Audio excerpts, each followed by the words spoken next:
Bom, eu tive uma infância e uma adolescência muito assistida. Minha família foi uma rede de apoio essencial, mas eu não tive o apoio paterno. Eu não tive, minha mãe foi mãe solteira, mãe solo, mas eu tive o apoio das minhas tias, eu tive o apoio da minha avó. Então, eu tive uma infância e uma adolescência muito feliz, mas marcada por muitas dificuldades financeiras, marcada por muitos desafios que enfrentam uma criança e uma adolescente que não tem uma boa condição financeira. E à medida que eu cresci, né, à medida que eu fui conseguindo, através do estudo, da dedicação, eu fui entendendo a necessidade de ajudar outras crianças e adolescentes que passaram por situações que eu passei e por situações que eu não vivenciei, mas que eu sei que com apoio, com ajuda, era possível de ser superado. E aí isso é uma causa que me move, né? Uma causa que me move, que me acompanha, ajudar crianças e adolescentes com não só a assistência material, mas a assistência que mudou a minha vida, que é a assistência sociocultural. É de fornecer a elas a ferramenta que vai mudar a história da vida delas.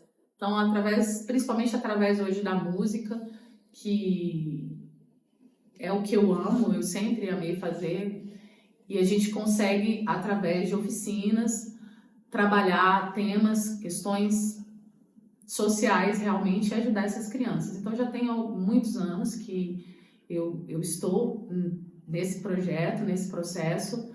2007, nós vamos fundar com amigos que eram da mesma igreja e da mesma cidade de Braslândia, Distrito Federal, o Instituto Fonte Viva, que é uma associação que vai fazer esse trabalho de ajudar as famílias a superarem situações de vulnerabilidade social através de trabalhos socioculturais que a gente executa dentro hoje e fora do Distrito Federal. E quem é a Amanda Miranda? Então, gente, Amanda Miranda, eu sou administradora, minha formação, sou gestora de projetos, sou cantora, compositora, faço parte do Ministério de Louvor e Adoração Vida. Hoje a gente iniciou um trabalho desde 2008, né? Nós iniciamos um trabalho desde 2008, nós temos várias canções nas plataformas digitais. Sou pastora, sou ex-conselheira tutelar.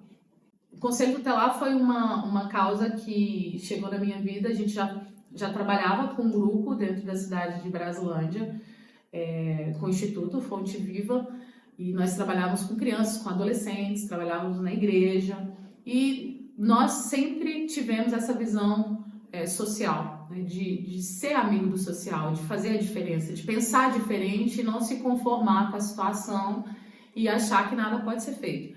Eu sou uma pessoa que eu acredito que qualquer pessoa pode contribuir e, por menor que seja o conhecimento, faz a diferença na vida de alguém. Então, às vezes, a pessoa fala assim, mas eu não tenho nada. Não, sempre tem algo de importante que você pode fazer por alguém, sempre tem algo que você possa fazer. E a gente sempre trabalhou com muitas limitações financeiras, porque a gente nunca teve uma ajuda financeira de fora ou uma questão de governo, de emendas. A gente nunca trabalhou dessa forma, então nós sempre trabalhamos voluntariamente com os recursos que a gente tinha. E os nossos recursos sempre foram muito escassos, mas a gente sempre teve muita vontade. Então, com o pouco que a gente tinha materialmente, nós fizemos grandes eventos, nós fizemos grandes contribuições para a sociedade, para a nossa comunidade local. E quando foi em 2015, surgiu a questão do Conselho Tutelar, aqui no Distrito Federal, hoje nacionalmente também, claro, né? Há um concurso unificado e que te exige experiência e te exige alguns critérios para que você possa participar.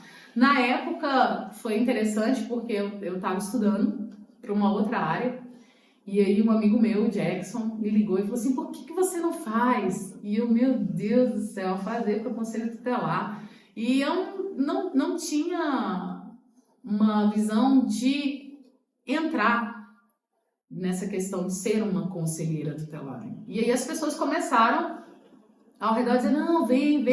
Eu fiz a prova, fiz o processo de seleção na época, fui eleita, porque você tem que ser eleita, né, pela comunidade local, e lá eu descobri diversos desafios, principalmente com relação às políticas públicas, a dificuldade que a gente tem hoje de ter mais políticas públicas voltadas para criança e para adolescente. Mas foram alguns anos de muita experiência. Eu consegui, dentro do Conselho Tutelar, ampliar a visão social que eu tinha. Dentro do Conselho Tutelar, eu consegui ajudar muitas crianças, ajudar a interromper o ciclo de violência que elas estavam ali vivenciando. E hoje eu atuo com uma visão voltada para a primeira infância, com palestras para ajudar essas crianças a vencerem os ciclos de violência, né? A conseguirem realmente denunciar, conseguirem se expressar e fortalecer para que os adultos, para as pessoas que estão ao redor, consigam compreender isso e consigam ajudar essa criança a sair, interromper essa violência ou essa violação de direito. Hoje a gente atua ajudando adolescentes também, com palestras nas escolas.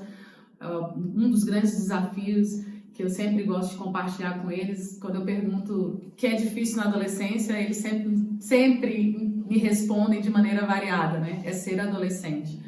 Então, trabalho hoje nessa área, ajudando nas dificuldades, nos conflitos que eles enfrentam, auxiliando dentro das violações que eles têm, infelizmente, passado.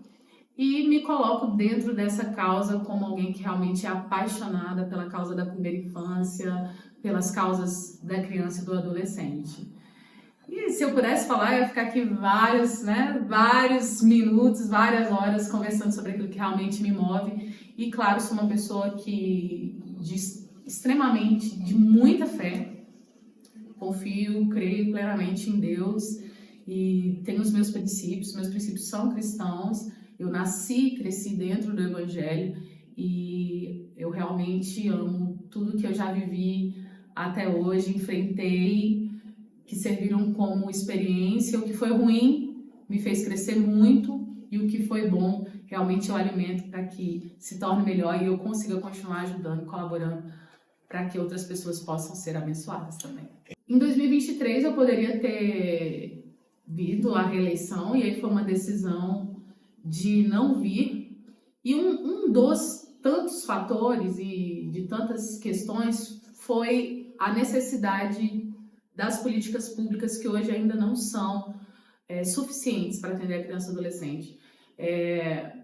O conselheiro tutelar ele enfrenta diversos desafios na sua profissão, e durante o mandato que eu fiquei foi desafiador, porque às vezes a política pública ela não atende a ponto até o que seria necessário realmente. Ela atende de forma superficial, principalmente a questão hoje que nós temos de um grande desafio, que é a saúde mental das nossas crianças e dos nossos adolescentes. Então, hoje a maioria dos atendimentos que são feitos são psicossociais. Então, a gente tem dentro da política pública essa necessidade de melhorar o atendimento à criança e adolescente.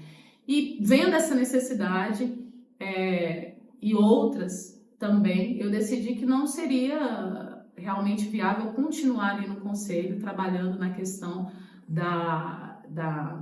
de intervir no ciclo de violência. Eu queria contribuir mais, eu queria poder ajudar mais de perto, fazer o que eu já fazia antes e agora com uma visão mais ampliada. E então eu venho para colaborar na construção das políticas públicas e principalmente para ajudar na prevenção de violações de direito das nossas crianças e dos nossos adolescentes. Então, é o que me move, assim. Eu acho que você prevenir né? É melhor do que você chegar depois que aconteceu. Depois que aconteceu, você vai realmente intervir para que aquilo não aconteça mais, mas as marcas e as que ficam são muitas vezes assim toda a vida adulta, né? Durante longos anos você vai enfrentar aquilo e às vezes você nunca vai esquecer, você vai aprender a lidar com aquela dor, com aquelas marcas. Então eu prefiro realmente trabalhar na questão da prevenção, poder colaborar para que a gente consiga ajudar as nossas crianças e adolescentes a se tornarem pessoas saudáveis emocionalmente, aprenderem a lidar com seus conflitos, aprenderem a ver, a realmente ter uma visão de futuro como alguém que pode sempre contribuir com algo melhor.